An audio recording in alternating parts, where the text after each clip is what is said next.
Vous gérez ou possédez des bâtiments de bureaux? Les dernières exigences environnementales et obligations en matière d'économie d'énergie vous concernent et leur mise en application se concrétise. Car avec presque 1 milliard de mètres carrés bâtis dans l'Hexagone, les bâtiments tertiaires publics et privés représentent un quart des surfaces bâties et près d'un tiers des consommations énergétiques et émissions de gaz à effet de serre du secteur du bâtiment.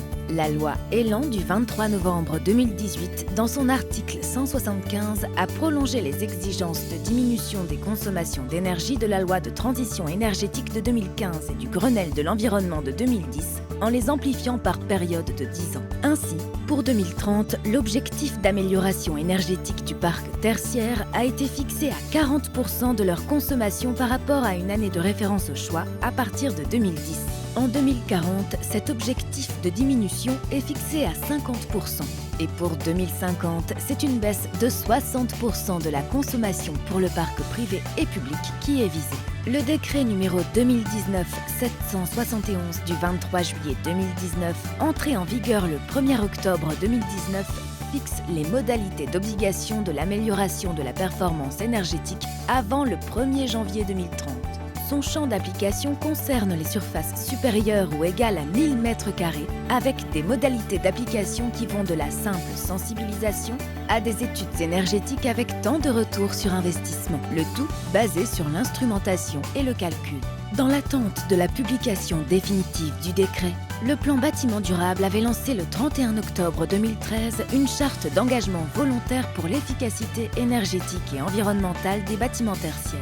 Elle compte aujourd'hui plus de 100 signataires, propriétaires bailleurs ou grands comptes utilisateurs prêts à anticiper sur les bonnes pratiques et à les partager. Pour vous accompagner dans ces exigences de transition énergétique, dans le cadre de son offre Officiency, le groupe Facea décline son expertise d'ingénierie dans différents services compatibles avec l'atteinte de ces niveaux de réduction de consommation de moins 40% à moins 75%. Notre management de projet se déroule en 4 étapes, avec toujours pour objectif de planifier des travaux d'amélioration qui intègrent des jalons clés et un arbitrage technico-financier. L'étape de programmation permet de réaliser un diagnostic technique global et audit énergétique, puis une planification technique et financière des travaux, avec une sélection de certifications et de labels environnementaux adaptés à l'opération en accord avec la stratégie du client. En phase de conception, nous assurons la maîtrise d'œuvre de conception avec un architecte intégré pour l'amélioration des usages et le suivi des autorisations administratives.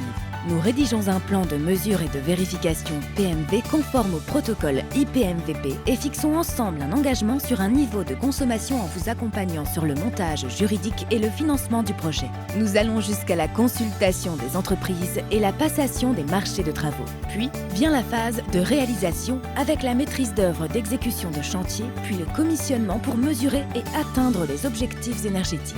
Enfin, en phase d'exploitation, nous assurons la sensibilisation des occupants grâce à notre organisme de formation et la supervision énergétique avec l'exploitant pour maintenir les performances. Notre intervention peut se contractualiser selon différentes approches classiques, innovantes ou intégrées selon votre organisation, en assistance à maîtrise d'ouvrage, en maîtrise d'œuvre, bureau d'études, tout corps d'État, en contractant général sur un coût de travaux et une performance réelle d'usage. Faites de la transition énergétique un atout pour valoriser vos actifs tertiaires et les louer plus facilement. Contactez-nous maintenant pour trouver la solution adaptée à la valorisation de vos bâtiments tertiaires.